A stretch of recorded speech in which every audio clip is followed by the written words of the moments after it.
Okay, ngakubingelele njalo ngudlozikhulu lo akomoyo okhulumayo.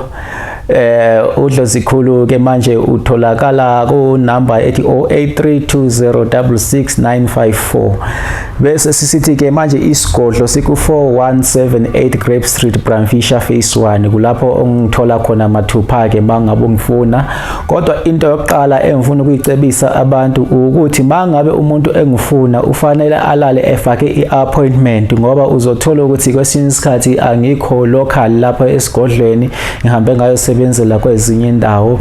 Bese ngisithi ke kade ngithi ngidlulise lokho bese ngikhuluma ke ngendaba sikhona into esibiza ukuthi ispoki somcebo.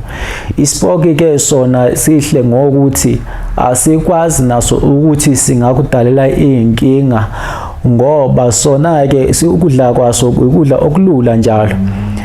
Ukuthi wena mangabe ususithethe usinikeza ugologo obomvu noma umqombothi ubusi siyasibekela ke nesnefu.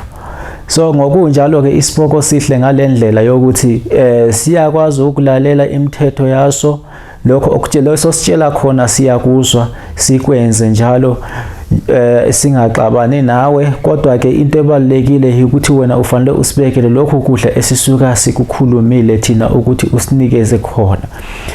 Ngalolo hlobo ke sizokusebenzela ngendlela enhle sizokunikeza lo mcebo wena osuka ufuna kathi ke siyahamba silande imali mathupha silethe kuwe sebese sisithi ke thina bese sivumelana ke ngalendlela yokuthi nangabe mhlambe ubhadele le mali osuka uyibhadele eyideposit suzothi ke manje ngenyanga ubusiye siyasibhadala ke le mali esisuka sivumelene for 3 months. Sona ke asidubi futhi ispoki mangabe wena ungasenzelanga izinto ezimbi kodwa siyohlala sikwenzela kahle.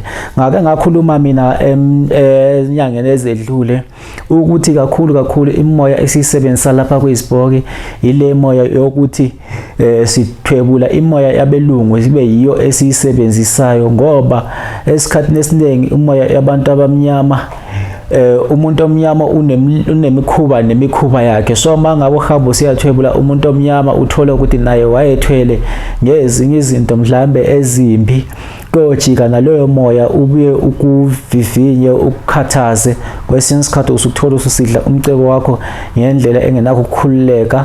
Kathi ke mangabe siyenza lezi zinto siyenzela nomndeni wethu ukuthi ukwazi nako ukusimama uthole ukujabula ungahlali usibeka ngomndeni ohlekwa njalo ngabanye abantu besithi abazali bakho basebenzele emuva noma usebenzele emuva uthola ukuthi wena una 3 years usebenza nozakweni kodwa una 3 years esebenza yena uphumelele ukwedlula wena.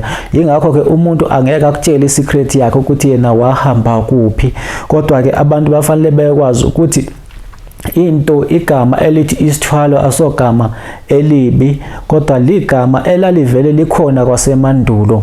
Manje abantu sebeyithatha bayenze yokuthi mhlawumbe umuntu mayethwele ukuthi uyathakatha kanti cha akathakathi umuntu ujika efuna ukuphakamisa impilo yakhe.